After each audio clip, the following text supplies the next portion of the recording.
So you'll fix it in post, is what you're saying? Well, no. It's I think we hit that harder if we say, if we kind of bring it up by design. With Michael's features, you're sprinting for the entire time you're on it. I kept cutting and more footage kept coming in, so you have to constantly be reworking it and reworking it. For the tilted building sequence, he told us that he thought of it while he was doing stomach crunches, which is funny because it gives us stomach aches. We were digging that sound, so we went with it. Often what you hear is not what you'd expect it actually is. What's wrong?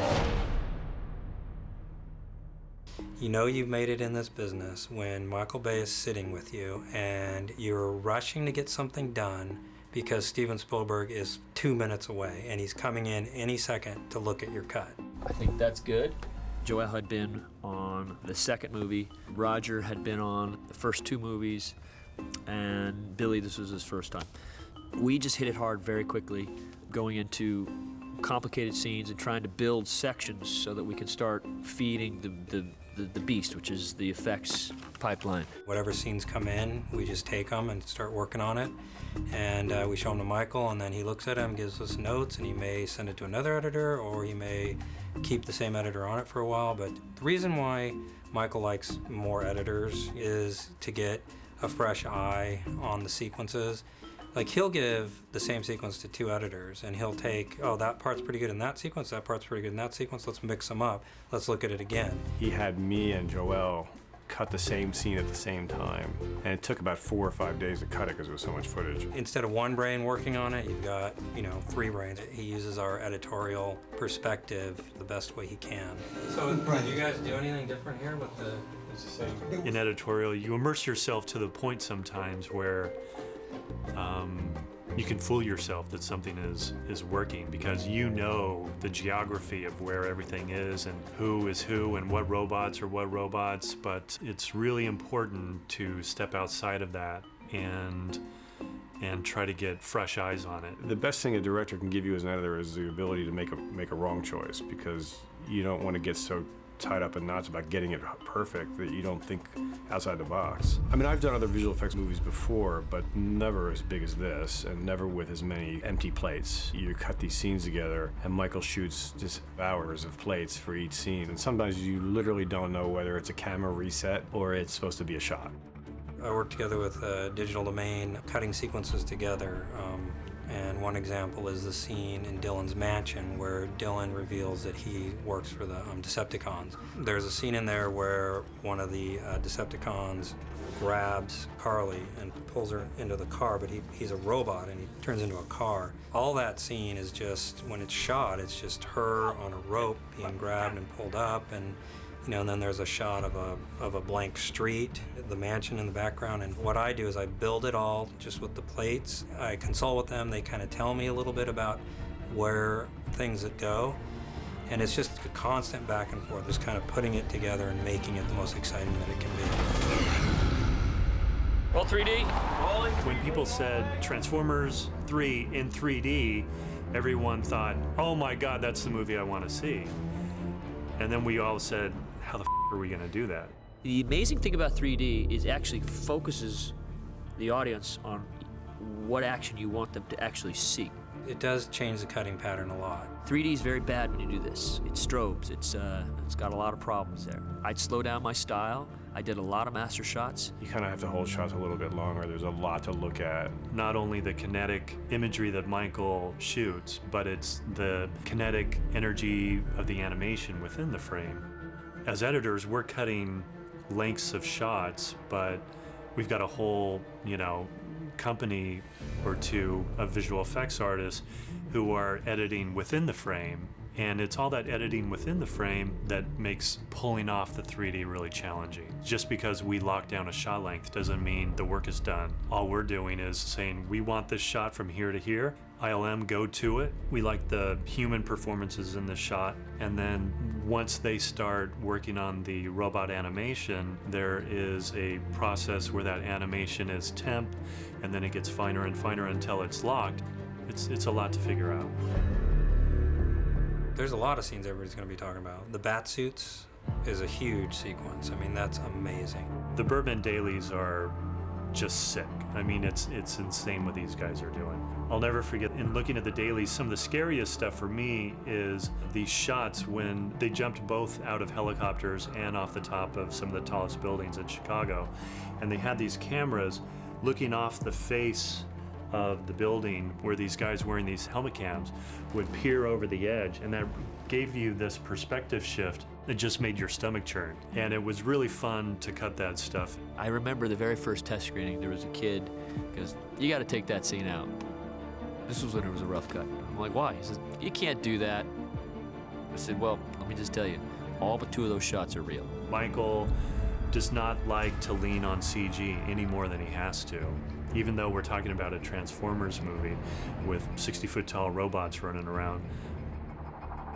The magic of these movies is that it's all meant to be photoreal. And so anytime we can avoid creating something in the computer, Mike is going to want to do that. Those guys are real, man. And when they're flying around inside Chicago, especially the helmet cam stuff, really gives you the sense of being up there, and seeing it in 3D is pretty mind-blowing.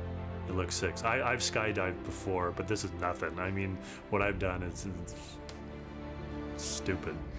You know, one thing that we joke about, Roger and Billy and I, is when you work on a movie, usually there's about 4 money sequences, and this movie's got 12. I'm not kidding you, it's huge. All right, let's go. In a lot of ways, as effects artists, you couldn't ask for more than Michael Bay. While I respect him and he is brilliant, it's exhausting. He's always thinking a few steps ahead, because you'll be doing animation, and we're all thinking animation, and he'll be like, well, we're gonna get light kicks over here, and I can do a sound cue over for that, and then he's kind of thought the shot through further than you have, because you're just like, you know, blinders on, animation. He has a fantastic eye. He sees stuff so quickly. I think his pacing is different to most people. You pull up a shot and he looks at it and he'll be like, "That's soft." And you're like, how does he do that? He's my pain in the ass, but he's a effing genius.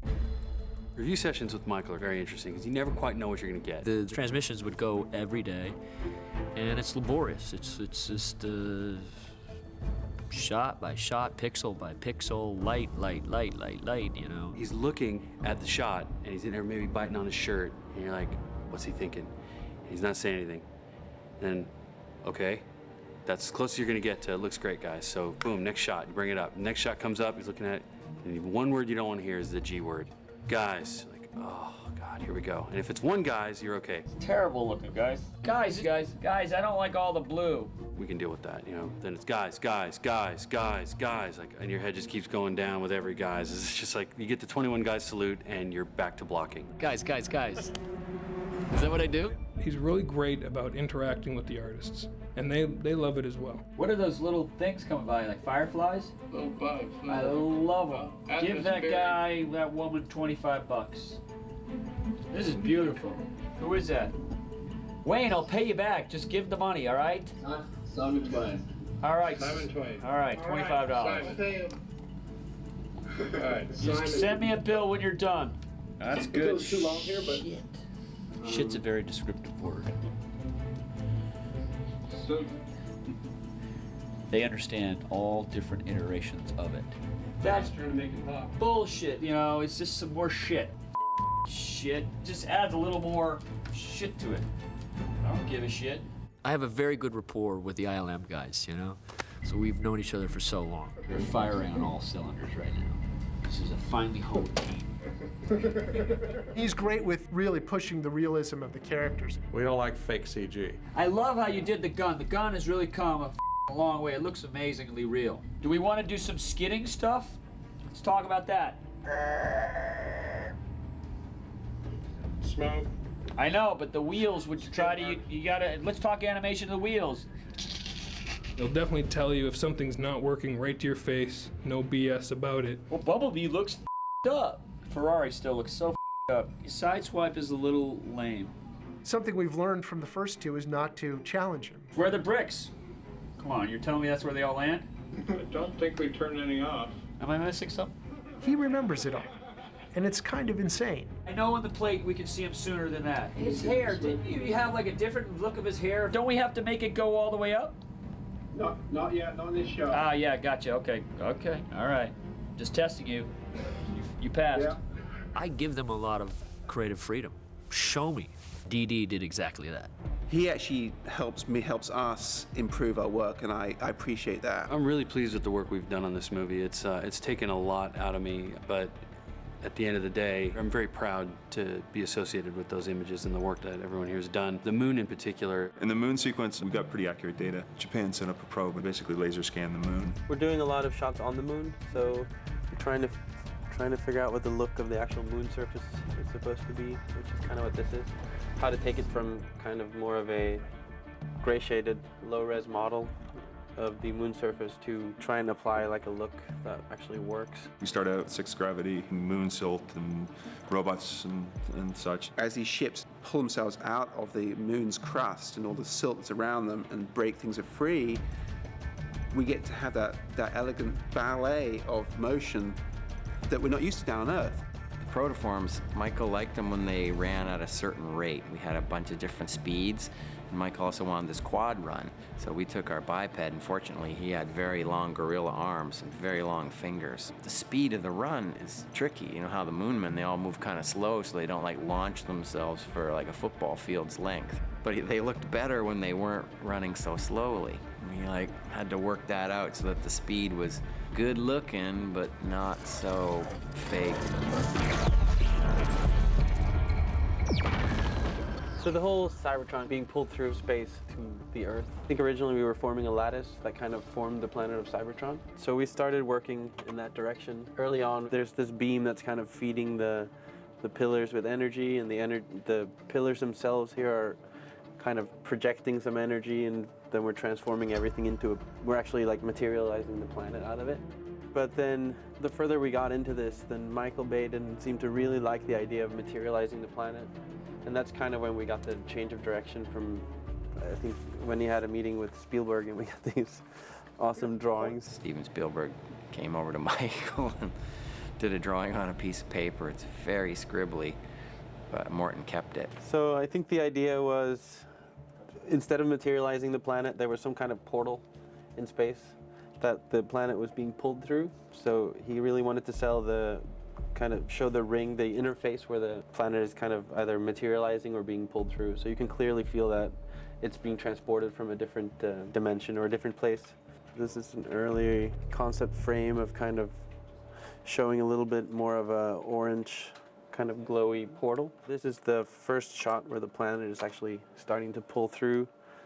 So the effects team started coming up with all these like solar flare looking things. We still had some energy feeding, a beam feeding the energy of the portal. So there's kind of energy traveling across. It's kind of neat. We've done little phones and little kitchen appliances, and that stuff was great, but we've been wanting to get our hands on big giant robots ever since this thing started. Getting a chance to work on big giant robots walking around just blasting people with extreme prejudice was very therapeutic. And it's amazing. It's a whole different mindset, different animation style. You don't really appreciate it till you have to go ahead and do them, right? How much work Island puts into them. The good thing about them is they're just more impressive, right? I mean, as soon as you put them up there and they're towering over everyone and shadowing people, and you're like, they're awesome. I mean, that's why everyone wants to do Transformers. The bad boy on this one was Driller. And in many ways, Driller was even harder than Devastator. We had just finished Transformers 2. We'd built Devastator. Most complicated thing we'd ever done. We were pretty sure Michael had broken us with that one. And when we started this movie, we went down to the art department. We were looking through the robots, okay, Optimus is getting a few upgrades, great, Bumblebee's getting a few. And we get to this piece of art, and it's like spanning, 3 boards. It's this massive, massive, massive complex robot. A big worm. Octopus, snake, Cuisinart. 3 football fields long. Turning and rotating. And one of the hardest things for an animator to do is animate tentacles. This thing is just a huge tentacle with tentacles coming off of it. And the tentacles don't just slither and move, but they're also spinning. He's got just thousands and thousands and thousands of parts. On the scale of really 8 Optimus Primes, Optimus Prime had about 17,000 pieces. He's so complicated that it just takes massive amount of patience and computer power to get the scenes with him done. It took us several months to actually get something functioning where animators had control over how to pose it, how to put the whole package together. We've managed to make kind of different resolutions of him. The high is extremely slow to work with. It crashed my machine earlier today. We had to have all of their machines upgraded to the latest, greatest state-of-the-art 64 gigs of memory. I think average home computers have between 2 and 4 gigs. The most computing power they've ever had to do for any shots ever at Lucasfilm. So already we're barely able to animate and render this character because he's such a difficult asset. And then we get to the sequence where, okay, now he needs to be crushing a building. Getting Driller to interact with it at every stage is just an enormous feat. The skyscraper in this movie is as much a character as anything. We started modeling the building while we were still shooting. It's a big, involved, complex model that has to perform in a lot of ways. It breaks in the middle. Pieces of it break out. Driller tears through it. When you look at the events happening in a shot like this, a lot of it was the individual artist going in and saying, okay, these floors are getting squeezed here in the middle, so I'm gonna crush those up, and then that would then, for the next artist, drive their glass simulation. The physical dynamics involved with something like that are incredibly complex, both from the modeling standpoint, and then we get into rigid simulations with the computers running simulations based on force and gravity to make all that glass pour out and all that concrete pour out. And the sides bowing out and flexing. And then the last step is all the debris and the paper, concrete, glass. Destruction. That was just an enormous undertaking on itself. Well, this gives you a few examples, too, of the different layers that go into here. You see bits of rebar and bits of concrete. Here's a couch that falls.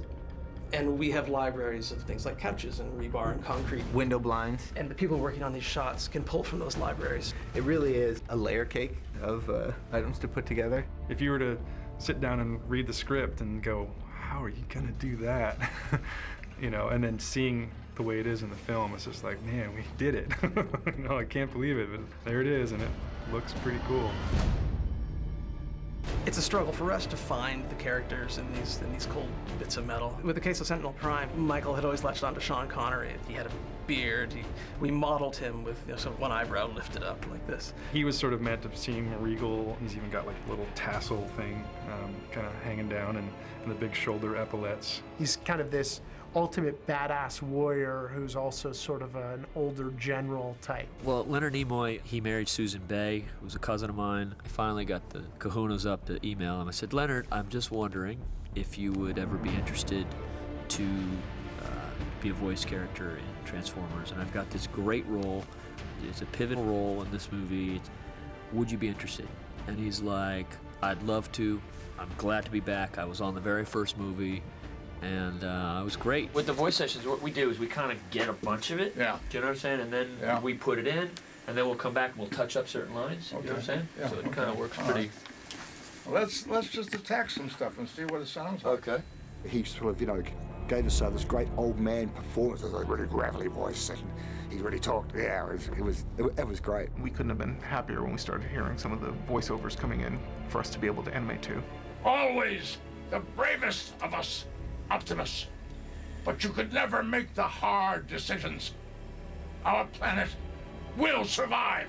It was really a lot of fun to animate too. Our animators had a great time. We watched the ADR session of Leonard Nimoy to see how he uses his mouth when he speaks. So we have those up on our monitor while we're animating Sentinel Prime character. I am no longer your teacher, Optimus. You are mine. Did they tell you how they broke the Pro Tools? Apparently, it only goes to 32,000 fades, and we had one reel with 32,000 fades, and it locked up. The software that we work in is called Pro Tools. And for the first time ever, I found that we couldn't create any more fade files. They had to call the engineers that invented it, and they realized they broke it. They never went to 32,000 fades. Never imagined. Never imagined. Never imagined. Why would you ever need to go beyond the 32,000 fades in one reel? On reel 7 of this movie, which happens to be the reel with the tilted building, the skyscraper coming down, all of that action, we maxed out the technology on that reel. We couldn't add one more track. I mean, and this is a system that is so powerful, yet we maxed it out. It took Transformers 3 to tell us that there was a maximum limit. That's an absolute And first. we've all done big movies and never heard of that before. The most important thing for us to do is, with our sounds, tell the story. We wanted to elevate the picture and create this alchemy between what you see and what you hear that brings the experience to another level. That's a great sound. One of the beautiful things about sound work is that it really helps to ground the pictures, especially in a big visual effects film. Michael gave us a ton of creative freedom. He wanted us to keep things very specific, not have a lot of flab on the track, but that said, he let us go. As long as it was cool and worthy of the picture, it could go in. Now, the enchilada.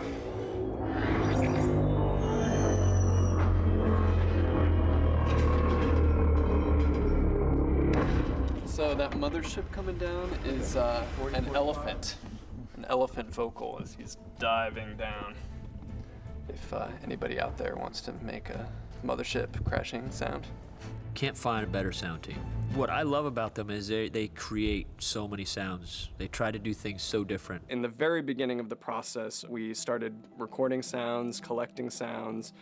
A lot of sounds we didn't even know what they would be used for, but they were just good sounds. If you're just keep an open mind to sort of what's out there in the world, you can make some happy sort of discoveries. For all of these movies, I've had a lot of fun recording sounds in my kitchen. For the first movie, the sound of Frenzy was the sound of my kitchen cabinet squeaking and chopped up, to sound like a little vocal. In the second movie, some of the sounds of Jetfire were my broiler door on my stove creaking for his old rusty joints and parts. And on the third movie, I got to use my fridge. My fridge has a great, when you kind of let it just go, it's got a great groaning sound. And mic'd really closely and then slowed down a little bit and enhanced a little bit. That became the big sound for the building leaning down as it's crashing. Yeah. And that's a baboon. When we recorded this baboon, the baboon trainer told us, well, when you're recording, take your keys out of your pocket and just put it on the ground and pretend like you don't see what I'm about to do. And so I'm there under my headphones with my microphone, I've put my keys on the ground, and the trainer sneaks up behind me and steals the keys and runs off. So now the baboon is looking at me and looking at the trainer who's run off with my keys, and he starts flipping out. He's upset by the injustice of my keys getting stolen. So that's when he starts vocalizing and really emotional he's trying to let me know that my keys had just gotten stolen. So that sound of him trying to warn me, that emotional vocal, became the sound for the driller as he's tearing through Chicago and destroying the city.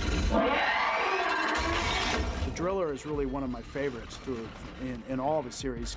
There was a big party here, and the caterers dumped this block of ice on the ground outside of our cutting rooms. And we went outside, saw it, it was kind of melting, and we started sliding it around on the pavement. And it was making this guttural kind of sound that almost sounded animalistic. And something we totally weren't planning, but it just happened to be an awesome sound that became the main element for the driller's body sliding. I like the thing that's on 9 and 10. It's a good sound. Every scene is an opportunity to experiment and learn and try out something new. That's cool. That's good shit. By the third movie now, we don't want to just go literal with it. And it's a lot more fun, and I think the product is a lot better to just try to take things that you'd never expect and plug it into something. Like for a lot of the alien guns, we used sounds that have nothing to do with guns. Like a water drop, boom, and then you take the boom and just repeat it, boom, boom, boom, boom, boom. We always say, and we've been told that this is his happy place. These guys are the best. Been in this room for 3 months. And it's been a bit crazy. Is this our first fight? Yeah, crunchy.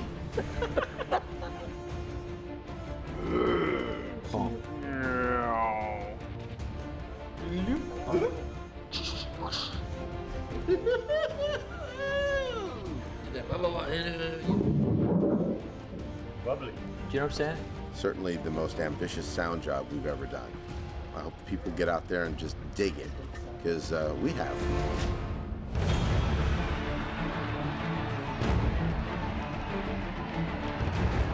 We're in Russia. This is the biggest premiere in the history of the world. Well, we have the green carpet, not the red carpet, which is fun. This has been a whirlwind, it's been a roller coaster. I'm so thrilled to be here with everybody after all our hard work. Fans are definitely going to see stuff they have not seen before. I thought the premieres we did for the last two were pretty spectacular. I kind of want to do a fourth one just to see what the premiere is going to be like. Where do we go, to the moon? I can't wait for the Linkin Park concert that's tonight in Red Square. You couldn't imagine building a better backdrop for a live performance. Red Square, Russia, Linkin Park, crazy.